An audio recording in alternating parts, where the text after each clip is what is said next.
Magandang umaga mga ka-happy hour. Narito ang mga balita para sa MBC TV Network News Update, 9 AM edition. Torre, itinuturing na resigned na sa PNP matapos tanggapin ang bagong pwesto sa MMDA. Itinuturing ng resigned o nagbitiw na sa serbisyo sa Philippine National Police si dating PNP Chief Nicolas Torre III, matapos niyang tanggapin ang posisyon bilang bagong General Manager ng Metropolitan Manila Development Authority. Nanumpa na rin si Torre sa kanyang bagong posisyon nito lamang ng Biyernes, December 26. Ayon kay National Police Commission Chairman Rafael Vicente Calinisan, ang pag-upo ni Torre sa MMDA ay nangangahulugang ipso facto resigned o automatikong bumitiw sa pwesto niya sa kapulisan.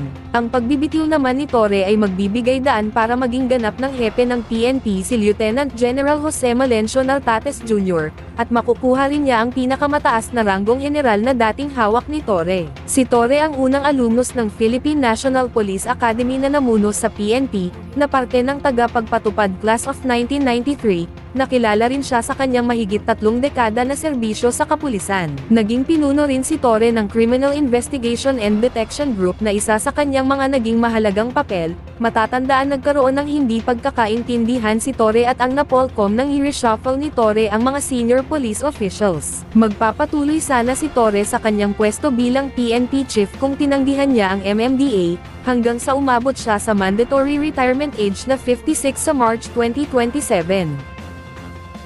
Samantala, magnitude 6.6 na lindol, niyanig ang Taiwan.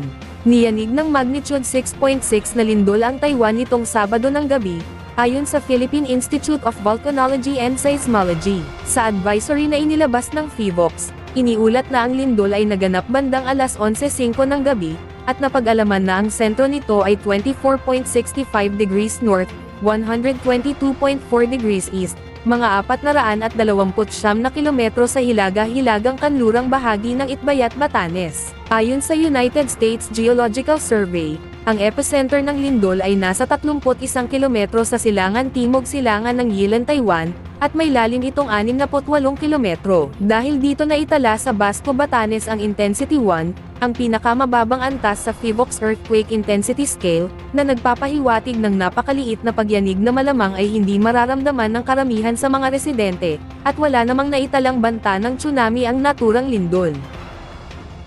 At yan ang mga balita para sa MBC TV Network News Update, 9 AM edition. Abangan ang mga susunod na balitaan mamaya, para sa 10 AM edition.